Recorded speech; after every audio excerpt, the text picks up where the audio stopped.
Hello नमस्कार प्यार बच्चों, अगर आप भी दोस्तों क्लास 12th में पढ़ती हो तो आप सभी बच्चों के लिए लेकर आ चुके हैं प्यार बच्चों 12th क्लास के बच्चों के लिए फिजिक्स का प्यार बच्चों टॉप 70 VBI ऑब्जेक्टिव क्वेश्चन जो आपके परीक्षा के लिए बहुत ज्यादा इंपॉर्टेंट है। तो प्यार बच्चों सारे ऑब्जेक्टिव बहुत ज्यादा इंपॉर्टेंट है और सारे प्रश्न परीक्षा पैटर्न पर आधारित होने वाला है। तो वीडियो को पूरे अंत तक देख के जाइएगा कि ये 70 ऑब्जेक्टिव आपके परीक्षा के लिए बहुत ज्यादा रामबाण है, ठीक है ना। तो चलिए प्यार बच्चों शानदार से करते हैं फटाफट स्टार्ट। चैनल से आप लोग पहली बार जुड़े हो तो जल्द से जल्द चैनल को सब्सक्राइब कर वेल नोटिफिकेशन को ऑल कर लीजिएगा, क्योंकि 12 की तरह सबसे बेहतरीन इसी चैनल पे आपको देखने के लिए मिलेगा। और प्यारे बच्चों अगर नोट्स लेना चाहते हो कम से कम बेहतरीन मार्क्स लेकर आए तो हमारे दो तैयार किए गए नोट्स इस नंबर पे कॉल या मैसेज करके हर एक बच्चे ले लीजिएगा। पूरा गारंटी है 100% क्वेश्चन लड़ता है और लड़ता रहेगा, ठीक है। तो चलिए प्यारे बच्चों क्वेश्चन की ओर बढ़ते हैं। फर्स्ट ऑफ ऑल पहला नंबर यहाँ पे क्वेश्चन आया है, जो प्रश्न का उत्तर रहता है चैट सेक्शन में देते चलेगा। चलिए प्रतिरोधकता का मात्रक क्या होता है? जब प्रतिरोध की बात किया जाए प्यारे बच्चों तो ओम याद रखना, और जब प्रतिरोधकता की बात किया जाए तो ओम मीटर ऐड कर देना। क्या करना है? ओम मीटर इसका बिल्कुल राइट आंसर हो जाएंगे। यानी प्रतिरोधकता का मात्रक होता है ना जो ओम मीटर होता है, ठीक है। तो आप लोग को याद रखना प्यार बच्चों, सी नंबर यहां से बिल्कुल राइट आंसर हो जाएंगे। ये सारे ऑब्जेक्टिव क्वेश्चन को याद कर लीजिएगा कि सारे प्रश्न बहुत ज्यादा इंपॉर्टेंट है परीक्षा के नजरिए से खास करके, ठीक है। चलिए यहाँ पे देखो प्यार बच्चों, दो आवेशों के बीच में विद्युत किस बल का नियम का व्यक्त किया जाता है? यानी दो आवेशों के बीच में जो बल लगता है ना, किस नियम द्वारा व्यक्त किया जाता है? तो उस नियम है प्यार बच्चों, उस नियम का नाम है कूलाम का नियम। जब दो आवेशों के बीच में लगने वाला आकर्षण तथा प्रतिकर्षण बल उन दोनों आवेश के गुणनफल के समानुपाती और उन दोनों आवेश के वर्ग के वियुक्त क्रमानुपाती होता है, ठीक है। तो यहाँ पर समझ सकते हो प्यार बच्चों, यहाँ पे दो आवेशों को नियंत्रण करने वाला कूलाम का नियम होता है। याद रखिएगा, यहाँ से भी नंबर हो जाएंगे मेरे प्यार बच्चों। इस प्रकार से पढ़ोगे ना तो परीक्षा में एक भी प्रश्न गारंटी लेता हूँ छूटेगा ही नहीं। जितना ऑब्जेक्टिव करा रहा हूँ याद करते चलिए, और प्रतिदिन रोज शाम 7 बजे शाम 6 बजे क्लास को विजिट कीजिए, ठीक है ना। तभी बेहतरीन मार्क्स तक आप पहुंच पाओगे, तभी बेहतरीन मार्क्स आपके परीक्षा में आ पाएंगे, ठीक है। तो चलिए यहाँ पे देखो प्यार बच्चों, क्वेश्चन क्या है कि एक picofarad is equal to क्या होता है? तो एक पिको फैराड की बात की जाए, किसका बात की जाए? तो पिको की बात किया जाए ना प्यारे बच्चों, तो आप लोग को याद रखना है एक पिको फैराड किसके बराबर होता है? तो आप लोग को याद रखना है प्यारे बच्चों 10 की घात -12 फैराड के बराबर होता है। किसके बराबर है? तो 10 की घात -12 फैराड इसका बिल्कुल राइट आंसर हो जाएंगे। याद रखिएगा मेरे प्यारे बच्चों, सारे ऑब्जेक्टिव बहुत ही इंपॉर्टेंट है और ये परीक्षा में आने की पूरी संभावना है, ठीक है। तो याद रखिएगा एक coulomb metre is equal to क्या होता है? तो एक कूलाम मीटर बराबर क्या होता है प्यारे बच्चों? तो आप लोग को याद रखना है कि एक कूलाम मीटर होता है ना जो किसके बराबर होता है? तो याद रखिएगा मेरे प्यारे बच्चों, एक कूलाम मीटर 3 × 10 की घात 29 डिवाई के बराबर होता है। किसके बराबर है? तो 3 × 10 की घात में क्या हो जाएगा? 29 डिवाई इसका बिल्कुल करेक्ट आंसर हो जाएंगे। और जब एक डिवाई की बात की जाए, क्या कहा जाए? तो एक डिवाई की बात की जाए प्यारे बच्चों, तो आप लोग को याद रखना है यही चीज को वटा में लिख देना और माइनस थमा देना, ठीक है। तो यहाँ पे क्या हो जाएगा? तो 1/3 × 10 की घात -29 जो होता है ना प्यारे बच्चों कूलाम मीटर हो जाएगा। एक डिवाई के पूछा जाए, ठीक है। और जब एक कूलाम मीटर का बात की जाए तो 3 × 10 की घात 29 डिवाई। याद रखिएगा सारे ऑब्जेक्टिव को, ठीक है ना। चलिए यहाँ पे देखो प्यारे बच्चों, क्वेश्चन क्या है कि एक volt unit is equal to क्या होता है? तो एक वोट की बात की जा रही है, किसका? तो एक वोट जो होता है ना प्यारे बच्चों, एक यूनिट इज इक्वल टू क्या होता है? तो आप मेरे प्यारे बच्चों, आप सभी बच्चों को मैंने बताया कि एक volt unit is equal to होता है 3 पॉइंट क्या होता है प्यारे बच्चों? 3.6 × 10 की घात में क्या हो जाएंगे? तो 6 जूल हो जाएगा, ठीक है। 3 × 10 की घात में 6 जूल। याद रखिएगा ए नंबर ऑप्शन यहाँ से बिल्कुल करेक्ट आंसर हो जाएंगे। निम्नलिखित में से जो होता है ना प्यारे बच्चों, किसे महत्तम वेदन क्षमता होती है? यानी प्यारे बच्चों निम्नलिखित में से किसे में जो होता है ना प्यारे बच्चों महत्तम वेदन क्षमता होती है? तो महत्तम वेदन क्षमता किसमें होती है? तो आप लोग को याद रखना है प्यारे बच्चों, यहाँ से गामा किरणों की ऊर्जा हो जाएगी। यानी कि मेरे प्यारे बच्चों यहाँ से हो जाएंगे ऑप्शन नंबर सी इसका बिल्कुल करेक्ट आंसर है। चोक कुंडली का कार्य सिद्धांत आधारित है। तो चोक कुंडली के लिए जो कार्य सिद्धांत होता है ना, जो किस पर आधारित होता है? याद रखिएगा बच्चों, ये सारे ऑब्जेक्टिव को आपके हाथों से छूटना नहीं चाहिए, क्योंकि यही से प्रश्न है ना जो परीक्षा में आते हैं और आप खलबली मचाते हैं। इसीलिए जब आप लोग पढ़े रहोगे तभी नहीं सारे क्वेश्चन को बना पाओगे। इसीलिए ना प्यारे बच्चों लेकर आए हमारा द्वारा तैयार किए गए नोट्स, टॉपर नोट्स, जिसका पढ़कर बहुत सारे बच्चे कम समय में लगभग 1 महीना 2 महीने में पढ़कर 450 मार्क्स लेकर आ पाते हैं। तो अगर आप देर कर रहे हो प्यारे बच्चों तो सबसे बड़ा मिस्टेक कर रहे हो, ठीक है ना। मैं वो क्वेश्चन इस नोट्स में सिलेक्ट किया हूँ जो परीक्षा के नजरिए से इंपॉर्टेंट है, 2026 में पूछने की संभावना है, 27 में पूछने की संभावना है, वही क्वेश्चन को सिलेक्ट किया हूँ, ठीक है। तो ध्यान रखिएगा, सारे ऑब्जेक्टिव को याद करते चलेगा। नोट्स लेना चाहते तो ले सकते हो, कोई जबरदस्ती नहीं है, नहीं तो क्लास से भी क्लियर हो सकता है, ठीक है।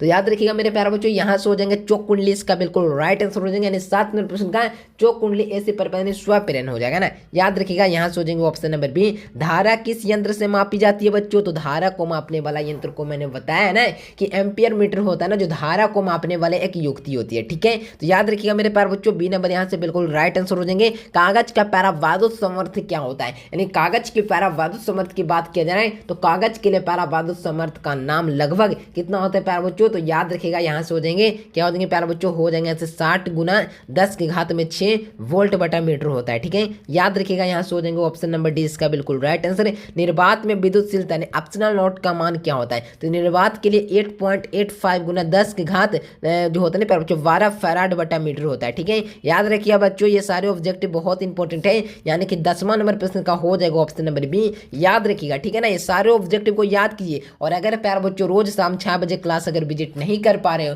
तो प्यारे बच्चों बहुत बेहतरीन तैयारी अगर चाहते हो तो जुड़ जाओ, देर मत करो, कैसे भी टाइम निकालो और क्लास को विजिट करो, तभी बेहतरीन कुछ हो पाएगा। देखिए प्यारे बच्चों यहाँ पर आप लोग को आ जाना और गूगल पर सर्च करना होगा संघर्ष एजुकेशन। देखते चलिए वीवीआई सब्जेक्टिव क्वेश्चन अपने आप को पकड़ पाओगे कि आपकी तैयारी कैसी हो चुकी है। ठीक है, तो यहाँ पे संघर्ष एजुकेशन अपना चैनल का नाम आप लोग को यहाँ पर क्लिक करना होगा, गूगल पर ओपन करना होगा और संघर्ष एजुकेशन आप लोग को सर्च कर देना होगा। सर्च करोगे तो इस प्रकार से इंटरफेस खुलेगा, यहाँ पर देखोगे प्यारे बच्चों तो अपना वेबसाइट यहाँ पे चैनल लोगो दिख जाएगा, इस पर आपको क्लिक करना है प्यारे बच्चों। क्लिक करते हैं यहाँ पे देखोगे प्यारे बच्चों आप लोग को नीचे आना है, नीचे आओगे प्यारे बच्चों तो यहाँ पर देखोगे 12th class Hindi VVI subjective question. Hindi का अगर आप लोग देखना चाहते हो तो हिंदी का देख सकते हो, और जब बायोलॉजी का देखना चाहते हो तो बायोलॉजी का भी देख सकते हो। यहाँ पे देख सकते हो सारा विषय का वीवीआई डाल दिया गया है। जैसे कि आपको फिजिक्स का देखना है प्यारे बच्चों तो फिजिक्स वाले आर्टिकल पर आप लोग को क्लिक करना है। यहाँ पे देखिए 15 वीवीआई सब्जेक्टिव क्वेश्चन है जो परीक्षा के लिए बहुत जरूरी प्रश्न है। ठीक है, यहाँ पे देखो पहला नंबर क्वेश्चन क्या है कि लॉरेंज बल क्या है, यहाँ पर आके पढ़ सकते हो। जो आंसर लिखा हुआ है परीक्षा में लिखोगे एक भी नंबर नहीं कटेगा। विद्युत चुंबक तरंग क्या है, विद्युत चुंबक तरंग के गुण लिखिए। इस प्रकार से देखिए प्यारे बच्चों ये सारे वे प्रश्न है जो परीक्षा के लिए बहुत ज्यादा इंपॉर्टेंट है। ठीक है, और यहाँ पर आकर सारे प्रश्न आप लोग पढ़ सकते हो प्यारे बच्चों। तो मैंने क्या बताया, गूगल पर आइए संघर्ष एजुकेशन.com सर्च मारिए। ठीक है, तो चलिए आप लोग अगला क्वेश्चन की ओर बढ़ते चलेगा। 11 नंबर क्वेश्चन है प्यारे बच्चों, बीटा 6 में द्रव्यमान संख्या होता है, तो बीटा 6 में जो द्रव्यमान संख्या होता है ना, जो बीटा 6 के द्रव्यमान प्रोटॉन और इलेक्ट्रॉन के बदल जाता है, यानी कि मेरे प्यारे बच्चों इसका मान क्या हो जाएगा, तो याद रखना अपवर्तित रहती है। ठीक है, याद रखिएगा मेरे प्यारे बच्चों सी नंबर यहाँ से लगा दीजिएगा सारे बच्चे, ये सारे ऑब्जेक्टिव को छोड़ना नहीं है। ठीक है, यहाँ पे क्वेश्चन है कि यह दीर्घ आवेशित चालक में विद्युत क्षेत्र होता है, यानी दीर्घ आवेशित चालक में विद्युत क्षेत्र क्या होता है, यानी इलेक्ट्रिक जो होता है ना फील्ड क्या होता है। ठीक है, तो याद रखिएगा प्यारे बच्चों यहाँ से हो जाएंगे ऑप्शन नंबर ए 0 इसका बिल्कुल राइट आंसर हो जाएंगे। विद्युत विभव का मात्रक क्या होता है, तो विद्युत विभव का मात्रक आप लोग को मैंने बताया कि वोल्ट होता है। और जब विभवांतर की बात की जाए किसका, तो विभवांतर का बात किया जाए प्यारे बच्चों तो इसका भी मात्रक वोल्ट होता है। ठीक है, याद रखिएगा सारे प्रश्न बहुत इंपॉर्टेंट है, छूटेगा तो प्यारे बच्चों आपको ही प्रॉब्लम है। ठीक है ना, क्योंकि मैं तो जा रहा जितना क्वेश्चन हो रहा है ज्यादा से ज्यादा कर बता रहा हूँ और वही क्वेश्चन लाने का प्रयास कर रहा हूँ जो परीक्षा के लिए बहुत ज्यादा इंपॉर्टेंट है। तो अगर ये सारे प्रश्न पर अगर आप लोग ध्यान नहीं दे रहे हो तो आपकी प्रॉब्लम है। ठीक है ना, फिर आप बाद में नहीं कहिएगा सर पढ़ाए क्वेश्चन लड़ा या नहीं लड़ा। हम हर साल क्वेश्चन का प्रूफ डालते हैं, हर साल हमारा क्वेश्चन लड़ता है और पूरा क्वेश्चन लड़ता है और कम समय में पढ़कर विद्यार्थी बहुत बेहतरीन मार्क्स लाता है। ठीक है, चलिए अगला क्वेश्चन देखो प्यारे बच्चों, यहाँ पे क्वेश्चन क्या है कि एक वोल्ट मीटर जो एक एमीटर सदैव जुड़ता है, यानी एक एमीटर होता है प्यारे बच्चों सदैव जुड़ता है। तो आप लोग को मैंने बताया कि एक एमीटर होता है सदैव क्या जुड़ता है, तो याद रखा धारा मापने के लिए एमीटर यानी प्यारे बच्चों श्रेणी क्रम में हो जाएगा यहाँ से कौन सा ऑप्शन, तो ए नंबर आप लोग को याद रखना है। चलिए यहाँ पे देखो प्यारे बच्चों क्वेश्चन क्या है 15 नंबर, देखिए क्वेश्चन है प्यारे बच्चों विद्युत धारा की दिशा मानी जाती है तो इलेक्ट्रॉन के प्रवाह की दिशा की ओर, यानी कि मेरे प्यारे बच्चों 15 का भी हो जाएगा ऑप्शन नंबर ए इसका बिल्कुल राइट आंसर। अगला क्वेश्चन देखो जो होता है ना विद्युत विभव और जो होता है ना विद्युत क्षय में माध्यम संबंध क्या है, तो इसका संबंध की बात किया जा रहा है ना। तो याद रखिएगा प्यारे बच्चों, ये छूटना नहीं चाहिए, सारे ऑब्जेक्टिव हो जाएगा यहाँ से कौन सा ऑप्शन, तो आप लोग को याद रखना है 16 नंबर प्रश्न का राइट आंसर हो जाएगा ऑप्शन नंबर ए इसका बिल्कुल राइट आंसर। अगला क्वेश्चन देखो प्यारे बच्चों विद्युत जो होता है ना प्यारे बच्चों कहा जा रहा है कि स्थिर विद्युत क्षेत्र का कार्य का परिणाम क्या होता है, तो याद रखिएगा यहाँ से कौन सा ऑप्शन होंगे, तो याद रखिएगा हो जाएगा मेरे प्यारे बच्चों 17 नंबर प्रश्न का ऑप्शन नंबर ए रास्ते पर निर्भर नहीं करता है। ठीक है, अगला क्वेश्चन देखो किसी भी चालक का जो धारा घनता किस पर निर्भर करता है, तो किस पर निर्भर करेगा, याद रखिएगा चालक के क्षेत्रफल पर। Right answer option number B हो जाएंगे। याद रखिएगा सारे ऑब्जेक्टिव को। कहा जा रहा है दोस्तों क्वेश्चन क्या है कि जो होता है ना प्यारे बच्चों विद्युतशीलता जो होता है ना प्यारे बच्चों धारिता किस पर निर्भर करते हैं, यानी विद्युत धारिता क्या पूछा पूछा रहा है विद्युत धारिता, यानी विद्युत धारिता किस पर निर्भर करता है, तो आप लोग को याद रखना प्यारे बच्चों संधारित्र की धारिता, यानी कि मेरे प्यारे बच्चों यहाँ से क्या हो जाएगा प्लेटों की दूरी पर और प्लेट्स के क्षेत्रफल और इलेक्ट्रॉनों जो होते हैं प्यारे बच्चों प्रकृति पर, यानी कि लगाओगे यहाँ से ऑप्शन नंबर डी, यानी कि इनमें से सभी लगाओगे तो ये भी बिल्कुल सही आंसर माना जाएगा। ठीक है, टेंशन नहीं लेना, जितना ऑब्जेक्टिव दे रहा हूँ कंप्लीट करते चलिए, परीक्षा में ऐसा एक भी प्रश्न नहीं रहेगा जो आपसे नहीं बनेंगे। ठीक है, यहाँ पर देखो प्यारे बच्चों क्वेश्चन क्या है कि जो होता है ना विद्युत धारिता का मात्रक क्या होता है, तो विद्युत धारिता का मात्रक होता है ना जो क्या होता है प्यारे बच्चों फैराड होता है। क्या होता है फैराड होता है प्यारे बच्चों, यहाँ से लगा दीजिएगा ऑप्शन नंबर 20 का बिल्कुल राइट आंसर। याद रखिएगा बच्चों, ठीक है ना, छूटना नहीं चाहिए सारे ऑब्जेक्टिव को, मैं बार बार बोल रहा हूँ सारे ऑब्जेक्टिव को पढ़ते चलिए। चलिए यहाँ से क्या हो जाएंगे प्यारे बच्चों, तो 21 प्रश्न का करेक्ट आंसर की बात की जाए तो याद रखना है राइट हैंड थम्स रूल्स हो जाएगा इसका बिल्कुल राइट आंसर। और मेरे प्यारे बच्चों यहाँ पर देखो क्वेश्चन क्या है कि विद्युत यानी विद्युत फ्लक्स एक होता है, चुंबक फ्लक्स होता है, तो उसका मात्रक क्या होता है, तो चुंबक फ्लक्स की मात्रक की बात किया जाए प्यारे बच्चों, और जब मैग्नेटिक की बात यानी magnetic flux is unit of, तो याद रखिएगा मेरे प्यारे बच्चों यहाँ से हो जाएंगे जो होता है ना प्यारे बच्चों वेबर हो जाएगा, यानी वेबर इसका बिल्कुल राइट आंसर लगा दीजिएगा ऑप्शन नंबर सी, यहाँ से बिल्कुल करेक्ट आंसर हो जाएंगे। अगला क्वेश्चन देखो प्रेरित विद्युत वाहक बल उत्पन्न होती है, यानी कि प्रेरक विद्युत वाहक बल होता है ना जो उत्पन्न होती है, तो याद रखिएगा चालक की गति से होती है, यानी कि मेरे प्यारे बच्चों ए नंबर याद रखना है। लेंज का नियम किसका संरक्षण करता है, यानी लेंज का नियम है ना प्यारे बच्चों जो किसका संरक्षण करता है। ठीक है, तो याद रखिएगा लेंज का नियम हो जाए ना जो ऊर्जा का संरक्षण क्या करता है, क्या एनर्जी को क्या करता है प्यारे बच्चों, तो एनर्जी को क्या करता है तो बचाता है। ठीक है, तो याद रखिएगा यहाँ से हो जाएंगे ऑप्शन नंबर ए। फैराड जो होता है ना प्यारे बच्चों चुंबक के जो होते हैं ना प्रेरण की खोज किसने की, यानी फैराड विद्युत चुंबक के प्रेरण की खोज किसने की थी, तो विद्युत चुंबक के प्रेरण की खोज करने वाले माइकल फैराडे थे। क्या थे, माइकल फैराडे, यहाँ पे माइकल नहीं दिया तो फैराडे इसका बिल्कुल राइट आंसर हो जाएंगे, क्योंकि दोनों नाम है प्यारे बच्चों जो माइकल फैराड का ही नाम है। ठीक है, याद रखिएगा विद्युत मोटर का कार्य सिद्धांत आधारित है, तो विद्युत मोटर यानी इलेक्ट्रो करंट होता है प्यारे बच्चों इसका कार्य सिद्धांत किस पर आधारित है। ठीक है, तो याद रखिएगा चुंबक के बल पर, यानी कि डी नंबर आप लोग को याद रखना है। ट्रांसफार्मर का कार्य करता है, ट्रांसफार्मर कार्य करता है, तो याद रखिएगा मेरे प्यारे बच्चों हो जाएगा एसी पर, यानी कि अल्टरनेटिंग करंट हो जाएगा। ट्रांसफार्मर में प्रयुक्त जो धातु होती है, यानी ट्रांसफार्मर में प्रयुक्त की जाने वाली धातु का नाम क्या है, तो सॉफ्ट आयरन इसका बिल्कुल राइट आंसर हो जाएंगे। अगला क्वेश्चन देखो आदर्श ट्रांसफार्मर में शक्ति हानि होती है, तो आदर्श ट्रांसफार्मर में होता है प्यारे बच्चों शक्ति हानि की बात की जा रहा है। ठीक है, तो याद रखिएगा यहाँ सोचेंगे ऑप्शन नंबर सी नहीं होती है। याद रखिएगा जो होता है ना इसमें जो होता है ना आदर्श जो होता है ना जो नहीं ऊर्जा हानि नहीं होती है, इसीलिए हानि नहीं होती है, शून्य होती है। ठीक है, याद रखिएगा। चलिए यहाँ पे देखो स्वप्रेरण का मात्रक क्या होता है, तो स्वप्रेरण के लिए मात्रक दिया गया है जिसका मान हेनरी होता है। ठीक है, याद रखिएगा यहाँ से ऑप्शन नंबर बी। प्रतिवर्ती धारा जो होता है ना औसत शक्ति दी जाती है, यानी प्रतिवर्ती धारा की औसत शक्ति दी जाती है, तो आप लोग को याद रखना है। यहाँ से हो जाएंगे मेरे प्यारे बच्चों बर्म्स इम्स और गुना कॉस थीटा हो जाएगा। चलिए रिएक्टेंस का मात्रक क्या होता है, तो रिएक्टेंस का मात्रक होता है ना जो क्या होता है प्यारे बच्चों, तो आप लोग को याद रखना है धारिता प्रवाहित करने में, यानी कि प्यारे बच्चों इसका मात्र ओम होता है। ठीक है, याद रखिएगा यहाँ से कौन सा मात्रक हो जाएगा प्यारे बच्चों, रिएक्टेंस का मात्रक पूछा जा रहा है ना, यानी कि मेरे प्यारे बच्चों रिएक्टेंस का मात्रक पूछा है, यानी रिएक्टेंस किसे कहते हैं, तो याद रखिएगा मेरे प्यारे बच्चों धारिता यानी प्रतिघात प्रेरणिक प्रतिघात। ठीक है ना, तो याद रखिएगा ये नंबर किसी परिपथ में जो होता है प्यारे बच्चों 220 और 50 हर्ट्ज का आवृत्ति, तो आवृत्ति क्या होगा 50 हर्ट्ज हो जाएगा। LCR परिपथ में जो होता है प्यारे बच्चों क्या होता है प्यारे बच्चों, यहाँ पे समझिए LC परिपथ में अनुनाद तब होता है जब XC = XL होगा, या XL = XC हो जाएगा। ठीक है, याद रखिएगा छूटना नहीं चाहिए ऑब्जेक्टिव। ट्रांसफार्मर का कार्य क्या होता है, तो ट्रांसफार्मर के लिए कार्य है प्यारे बच्चों जो आप लोग को याद रखना है, छूटना नहीं है सारे ऑब्जेक्टिव को। ठीक है ना, ट्रांसफार्मर का कार्य क्या है प्यारे बच्चों, लगाएंगे सारे के सारे बच्चे। ठीक है ना, कई बच्चे वीडियो सिर्फ देखते हैं लगाते हैं आंसर है ये ना, याद क्या होगा बच्चों, अगर चाहते हो बेहतरीन मार्क्स लाएं तो सारे प्रश्न का उत्तर नीचे चैट सेक्शन में दोगे ना। अब गलत आया सही आया, अगर गलत आ गया आएगा प्यारे बच्चों तो अगला बार याद हो जाएगा ना, ये आप ही समझिए। तो कमेंट बॉक्स में उत्तर देते चलेगा। और यहाँ पर देखिए प्यारे बच्चों यहाँ पे क्वेश्चन क्या आया है, यहाँ पर देखो कहा जा रहा है दोस्तों कि ट्रांसफार्मर का कार्य क्या होता है, तो मैंने बताया कि ट्रांसफार्मर का कार्य होता है ना तो क्या कहते हैं वोल्टेज को बदलना ही ट्रांसफार्मर का कार्य होता है। ठीक है, यहाँ पर देखो कि प्रकाश का वेग कम अधिकतम होता है, तो प्रकाश का वेग अधिकतम होता है, तो आप लोग को याद रखना है निर्वात यानी कि प्यारे बच्चों प्रकाश के वेग निर्वात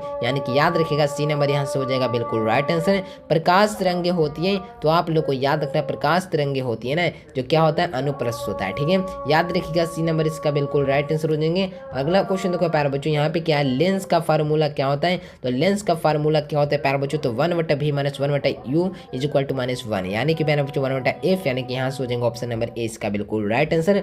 याद रखिएगा सारे ऑब्जेक्टिव को पूर्ण आंतरिक परिवर्तन होता है जब क्या, तो प्यारे बच्चों पूर्ण आंतरिक परिवर्तन जब होगा जब आपतन कोण क्रांति कोण से बड़ा होगा। ठीक है, याद रखिएगा ये सारे प्रश्न आते हैं परीक्षा में तभी लिए गए हैं। एक उत्तल लेंस में फोकस दूरी होता है यानी कि प्यारे बच्चों एक उत्तल लेंस का जो होता है ना फोकस होता है, तो आप लोग को याद रखना है कि एक उत्तल जो होता है ना प्यारे बच्चों लेंस का फोकस क्या होता है, तो आप लोग को याद रखना है लेंस के दूरी के ओर हो। ठीक है, याद रखिएगा सी नंबर। कोणीय विवर्तन का जो होता है कारण होता है, तो कोणीय विवर्तन का कारण क्या है प्यारे बच्चों, विवर्तन हो जाएगा इसका बिल्कुल करेक्ट आंसर है, सी नंबर हो जाएगा इसका बिल्कुल करेक्ट आंसर है। प्रकाश का द्विपरिकीर्णन होता है, तो प्रकाश का द्विपरिकीर्णन क्या होता है, तो आप लोग को याद रखना है बच्चों। ठीक है ना, ये सारे ऑब्जेक्टिव को छोड़ना नहीं है, मैं बार बार बोल रहा हूँ ये सारे प्रश्न इसीलिए बिहार बोर्ड पूछता है कि छोड़ दो, छोड़ना नहीं है सारे ऑब्जेक्टिव को। द्वि अपवर्तन यानी कि मेरे प्यारे बच्चों यहाँ से हो जाएंगे द्वय अपवर्तन में यानी कि सी नंबर आप लोग को याद रखना है। ठीक है, अगला क्वेश्चन देखो प्यारे बच्चों यहाँ पे क्वेश्चन क्या है कि लेजर किरणें होती है, तो लेजर किरणें क्या होती है, तो याद रखिएगा संगत होती है। आप लोग को याद रखना फोटोन का द्रव्यमान होता है, तो फोटोन के लिए द्रव्यमान होता है ना जो क्या होता है, तो आप लोग को याद रखना है शून्य होता है ना। याद रखिएगा ये सारे ऑब्जेक्टिव को क्योंकि परीक्षा में आते हैं। ठीक है, यहाँ पे देखो फोटोग्राफिक जो होता है ना प्यारे बच्चों जो होता है ना उत्सर्जित इलेक्ट्रॉनों की संख्या निर्भर करती है, यानी किस पर निर्भर करेगी, तो आप लोग को याद रखना है इसकी संख्या होगी ना जो किस पर निर्भर करेगी, याद रखना प्रकाश की तीव्रता पर, यानी कि हो जाएंगे यहाँ से ए नंबर, यानी कि मेरे प्यारे बच्चों इंटेंसिटी ऑफ लाइट हो जाएगा इसका बिल्कुल राइट आंसर है। फोटो कंडक्टर का प्रतिरोध होता है, तो फोटो कंडक्टर के लिए प्रतिरोध होता है ना जो क्या होता है, तो याद रखना दोनों सही, यानी कि प्रकाश में घटता अंधेरे में बढ़ता है। ठीक है, ये ध्यान रखना अपोजिट होता है एक दूसरे को। ठीक है, कहा जा रहा है रेडियो एक्टिविता के लिए जिम्मेदार बल कौन है, रेडियो एक्टिविता के लिए जो जिम्मेदार बल है ना जो कौन है, तो आप लोग को बताना है रेडियो जो होते हैं प्यारे बच्चों सक्रियता के लिए कौन है ना जिम्मेदार ऐप है। ठीक है, तो याद रखिएगा यहाँ से 47वें प्रश्न का हो जाएगा ऑप्शन नंबर क्या, तो याद रखिएगा मेरे प्यारे बच्चों 47 का प्रश्न का हो जाएगा बी नंबर, कमजोर नाभिकीय बल हो जाएगा इसका बिल्कुल करेक्ट आंसर। और अगला क्वेश्चन देखो बीटा कण होते हैं, तो बीटा कण आप लोग को याद रखना है प्यारे बच्चों इलेक्ट्रॉन होते हैं। ठीक है, याद रखिएगा अगला क्वेश्चन देखो यहाँ पे जो होते हैं ना प्यारे बच्चों यूरेनियम 238 विखंडन उत्पादन क्या है, तो आप लोग को याद रखना है यहाँ से हो जाएंगे क्या हो जाएगा प्यारे बच्चों थायरियम 234 हो जाएगा। ठीक है, याद रखिए सारे ऑब्जेक्टिव बहुत ज़्यादा इंपॉर्टेंट है। ठीक है ना, 50 क्वेश्चन तक आ चुके हैं प्यारे बच्चों। अगर आप लोग अभी तक चैनल को नहीं किए हो सब्सक्राइब, तो सारे बच्चों को मैं यही कहूँगा कि जल्द से जल्द कर लीजिए चैनल को सब्सक्राइब, क्योंकि परीक्षा बहुत ज़्यादा नज़दीक आ चुका है। अगर इस चैनल से अगर जुड़े रहते हो तो सिर्फ ऑनलाइन पढ़ कर भी आराम से 350 प्लस कर पाओगे। अगर ऑनलाइन कर रहे हो प्यारे बच्चों और सेल्फ स्टडी भी कर रहे हो तो अभी से पढ़कर 400 नंबर कम से कम बोल रहा हूँ। अगर प्यारे बच्चों सारा मेहनत झोंकना चाहती हैं कि क्लास भी करेंगे सेल्फ स्टडी भी करेंगे और नोट्स भी पढ़ेंगे, तो मैं चैलेंज देता हूँ 450 नंबर भी एक हार्ड नहीं है, 450 तक आप पहुंच जाएंगे। मेहनत कीजिए, जरूर आपका बेहतरीन मार्क्स आएगा। ठीक है, तो इसके लिए मैंने बताया दिया प्यारे बच्चों सारे प्रश्न का नोट्स लेने के लिए इस नंबर पे कॉल या मैसेज करके नोट्स ले लीजिएगा। ओके, अगला क्वेश्चन न्यूक्लियर रिएक्टर में मंदक का कार्य क्या होता है, तो न्यूक्लियर रिएक्टर में जो मंदक का कार्य होता है ना जो क्या होता है न्यूट्रॉन की गति को कम करना हो जाएगा ऑप्शन नंबर ए। जो होता है ना अर्धायु का अर्थ क्या होता है, तो अर्ध आयु का जो अर्थ होता है ना जो क्या होता है, तो आप लोग को याद रखना है इसका जो होता है ना आधे नाभिक की क्षय अवधि ऑप्शन नंबर बी हो जाएंगे। बीटा 6 में द्रव्यमान संख्या क्या होती है, तो बीटा 6 के लिए द्रव्यमान संख्या की बात की जा रहा है, तो आप लोग को याद रखना है प्यारे बच्चों बीटा 6 में जो द्रव्यमान संख्या होती है ना जो क्या होता है, तो आप लोग को याद रखना है बीटा 6 में द्रव्यमान संख्या क्या होता है, द्रव्यमान संख्या अपवर्तित रहता है। ठीक है, याद रखिएगा सी नंबर ऑप्शन। यहाँ पे देखो परमाणु बम का सिद्धांत है, यानी परमाणु बम का सिद्धांत क्या है, तो आप लोग को याद रखना है नाभिकीय विखंडन हो जाएगा इसका बिल्कुल राइट आंसर। बी नंबर आप लोग को याद रखना है नाभिकीय संलयन होता है, तो नाभिकीय संलयन क्या होता है, तो आप लोग को याद रखना है हल्के नाभिक मिलते हैं। ठीक है ना, याद रखिएगा ए नंबर जो होता है ना प्यारे बच्चों ट्रांजिस्टर में एनपीएन का अर्थ क्या होता है, ट्रांजिस्टर में एनपीएन का जो अर्थ होता है ना जो 1 पी के 2 एन होता है। ठीक है, याद रखिएगा डायोड का प्रयोग होता है, तो डायोड का प्रयोग क्या होता है, तो याद रखिएगा यहाँ से हो जाएंगे ऑप्शन नंबर 1 करंट की दिशा को प्रभावित करने में। और लॉजिक गेट में AND आउटपुट होता है, तो AND का आउटपुट क्या होता है, तो याद रखिएगा AB होता है। ठीक है, और स्कोप जो होता है ना प्यारे बच्चों मापता है, तो किसे मापता है, तो मैंने कई बार वीडियो में बताया कि इसको मापता है ना प्यारे बच्चों, जो किसको मापता है, तो याद रखिएगा वोल्टेज को मापता है। ठीक है, याद रखिएगा प्यारे बच्चों, यहाँ से हो जाएंगे ऑप्शन नंबर ए इसका बिल्कुल राइट आंसर। और अगला क्वेश्चन देखो प्यारे बच्चों, यहाँ पे देखो जो होता है ना प्यारे बच्चों आईसी पूर्ण रूप क्या है, यानी आईसी का पूर्ण रूप क्या है प्यारे बच्चों, तो आप लोग को बताना है यहाँ से कौन सा ऑप्शन हो जाएंगे। तो याद रखिएगा मेरे प्यारे बच्चों, यहाँ से करेक्ट आंसर की बात किया जाए तो लगा दीजिएगा सारे बच्चे नीचे चैट सेक्शन में। ठीक है ना, याद रखिएगा इंटीग्रेटेड सर्किट हो जाएगा इसका बिल्कुल करेक्ट आंसर है।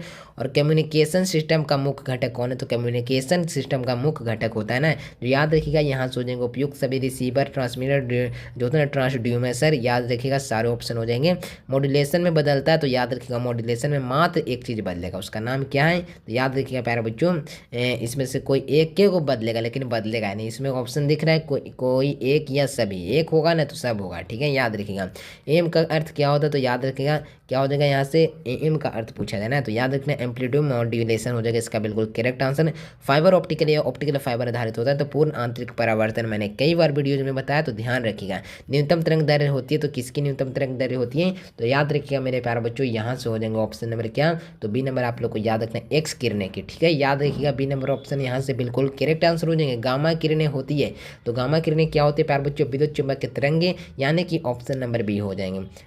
रेडियो तरंगे की गति क्या होती है, तो जैसे रेडियो तरंगों की गति मैंने बताया है कि रेडियो तरंगों के लिए गति जो होती है ना, जो याद रखना प्रकाश की गति के बराबर होगा। ठीक है, यहाँ पे संचार प्रणाली में शोर कौन करता है, तो संकेतों गड़बड़ी, यानी कहाँ, यहाँ से हो जाएंगे सी नंबर। और 68 का हो जाएगा 3 टर्मिनल होते हैं, बेस कंडक्टर एमीटर हो जाएगा। डिजिटल सिग्नल होता है, तो डिजिटल सिग्नल क्या होता है, तो आप लोग को बता देना यहाँ से डिजिटल सिग्नल नहीं हो जाएगा, केवल 2 मानों वाला होता है। और यहाँ पे देखो प्रकाश का जो होता है ना व्याख्या में होता है ना, प्रकाश को माना जाता है तो कण माना जाता है। ठीक है प्यारे बच्चों, मैंने सारा चीज़ बता दिया। सब्जेक्टिव के लिए मैंने बताया, गूगल पे जाइए संघर्ष एजुकेशन लगा दीजिए अपना चैनल के नाम और लास्ट में .com लगा दीजिए, खुल जाएगा वेबसाइट, उस पर जाइए और वहां से सारा विषय का सब्जेक्टिव कर पढ़ पाओगे। वहीं प्रश्न वहां पे डालेंगे जो परीक्षा के लिए इंपॉर्टेंट है, तो ले सकते हैं प्यारे बच्चों, वहां पर जाकर आप लोग फ्री भी कुछ पढ़ सकते हैं। ठीक है ना, वहां से थोड़ा बहुत काम चल जाएगा। अगर फुल नोट्स लेना चाहते हैं प्यारे बच्चों, तो इस नंबर पर मैसेज या कॉल करके नोट्स सारे बच्चे ले लीजिएगा। ठीक है, नंबर दे देता हूँ 84 34 23 99 39 पर आप लोग को कॉल या मैसेज करके नोट्स ले लेना है। ठीक है, मिलते हैं प्यारे बच्चों अगले से वीडियो में, तब तक के लिए bye bye, thanks for watching.